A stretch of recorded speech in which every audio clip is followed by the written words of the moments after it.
Welcome back to the second course stream of this week that finally looks at that beautiful map of the world. So where had we left off? Well, I had just left you with these two big questions, right?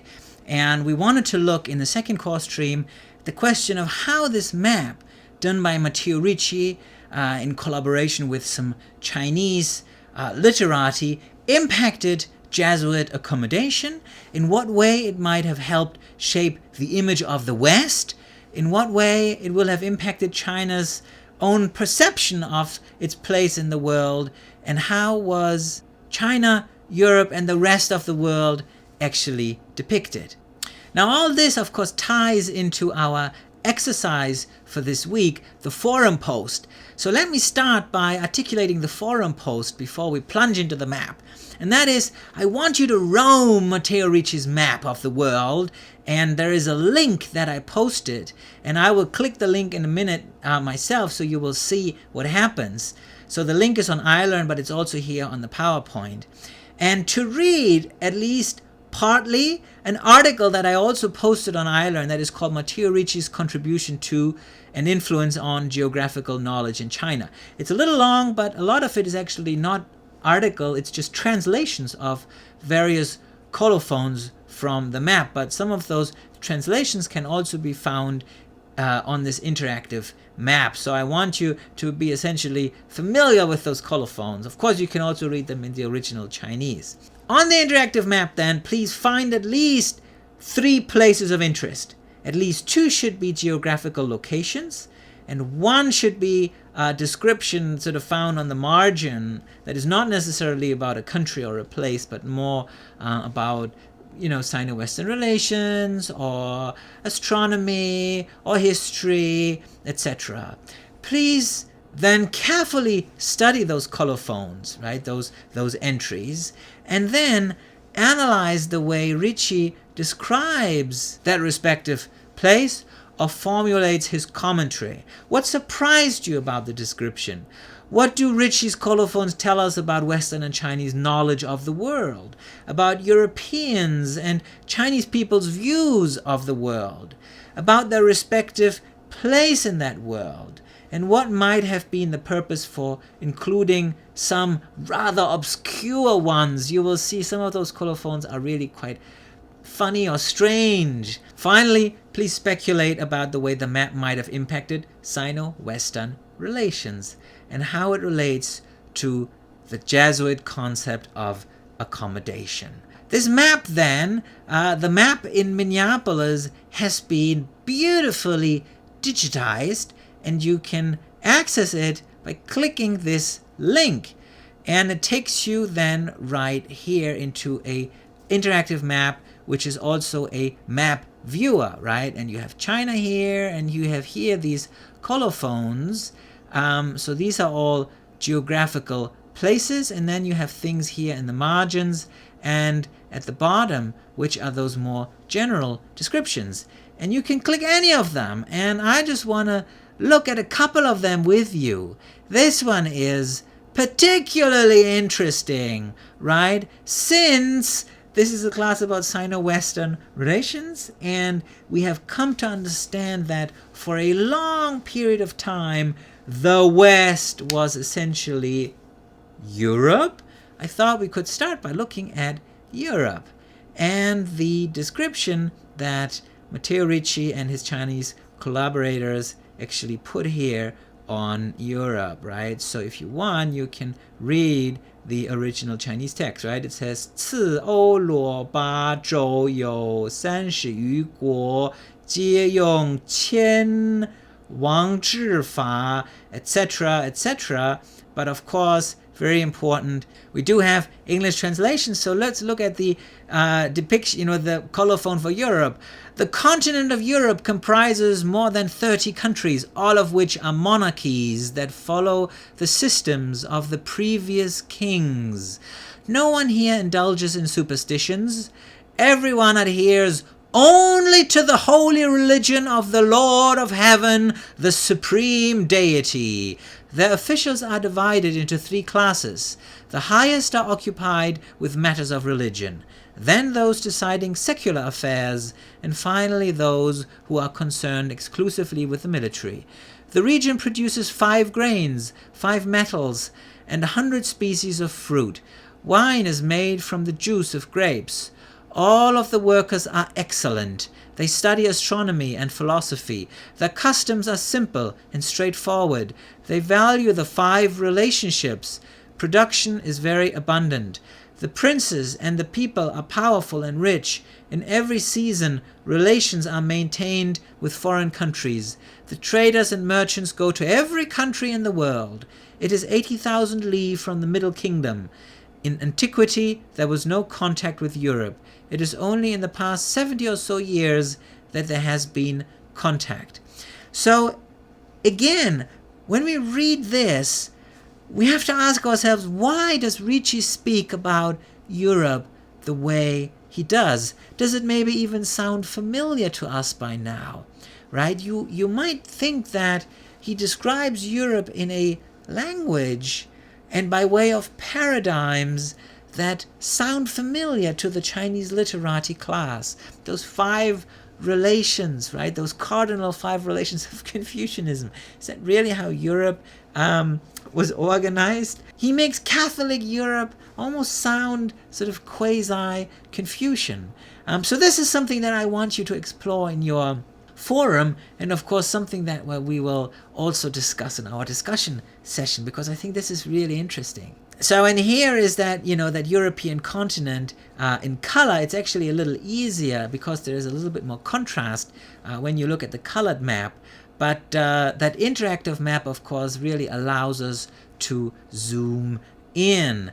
And by the way, I told you that I'm from northern Germany, right? The map is not all that accurate, but pretty much from around here, okay? Pretty much from around here. This is the River Elbe, probably. And then here, of course, we have Italy, right? And he calls it in Chinese Italia. And what is actually interesting is that a lot of the place names outside of China, or sort of this Chinese sphere of influence, Matteo Ricci phonetically transcribed these places, right? We already saw Italy. Or here, for example, is 加拿大国, which is Canada.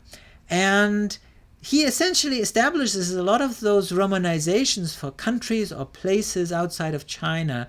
And some of them are actually still used today, right? So the impact of this map can in a way still be felt today.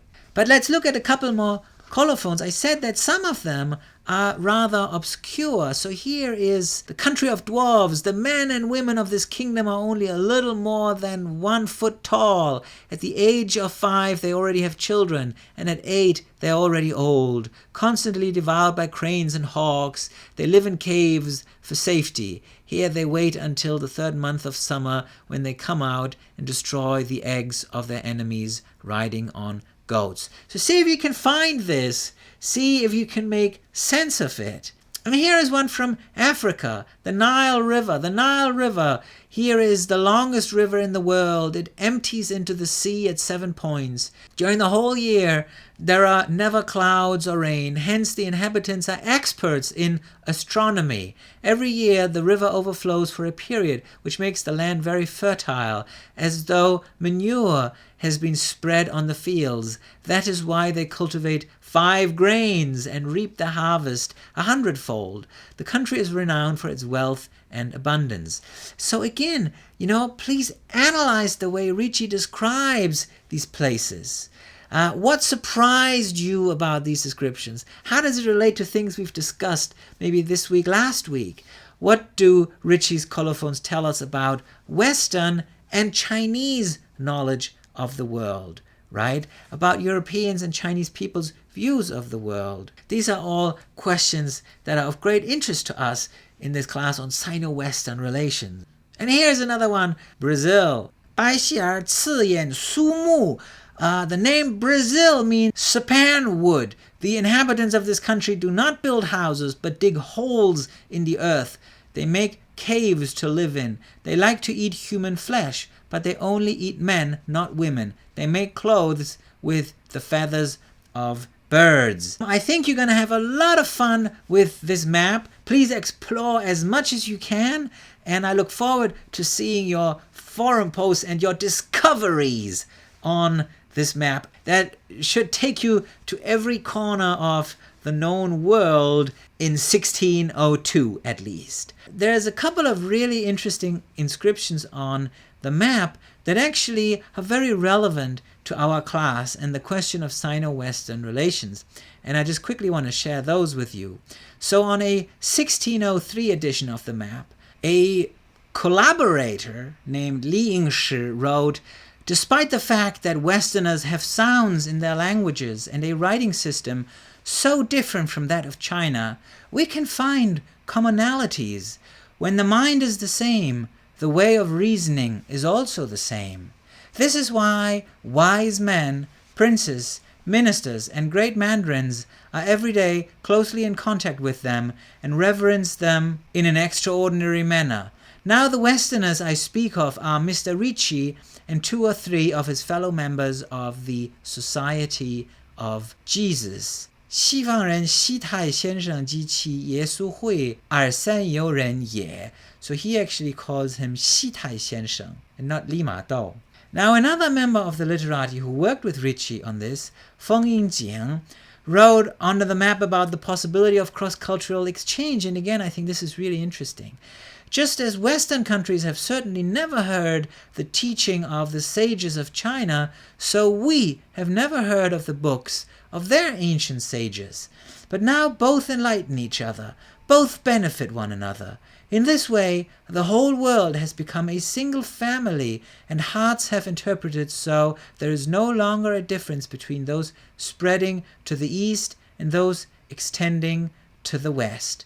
Isn't this beautiful? Isn't this a really heartfelt endorsement of the benefits of Sino-Western relations?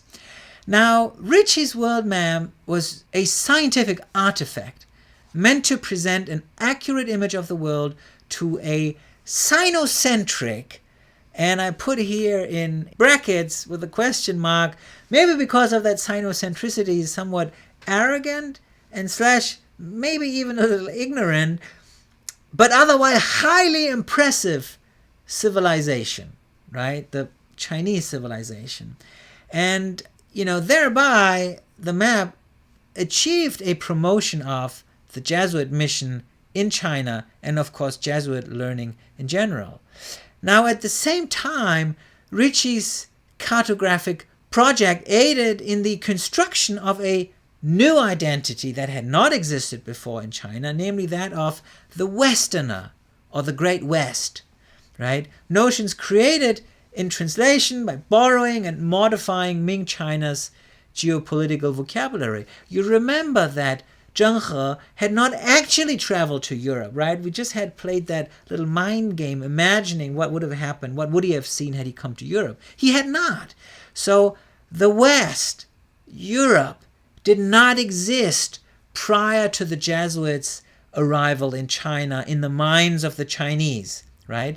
So just like Marco Polo and later the Jesuits aided in the construction of the concept of China for Europeans / the West, so Matteo Ricci's map and his presence in China helped the construction of the idea of the West, right? The idea that there is such a place as Europe, where people are quite different. Some of them also, it seems, quite smart, and they have some interesting stuff, right? This acknowledgement that China is not the only civilization. So here again, right, just to recap if you need it, is our prompt for the forum. And I want to leave you with a fun little YouTube clip. Please feel free to click it and watch it on your own. I'm not going to show you the whole thing. So basically what they did was they took this map, they took this beautiful map by Matteo Ricci and essentially put it on a globe, right? So the thing that we see, of course, is mounted in Minneapolis, right? It's mounted on these screens. So this is what then would happen if you put it, over a globe. And it's quite stunning how much it actually looks like a globe, right? And how familiar it looks to us, and how, even in some cases, the boundaries of countries and distances are actually quite well represented. Of course, there are also some places where they were a little, or more than a little, off. So I'm going to leave you with this. Enjoy it a little longer, and I will see you again next week.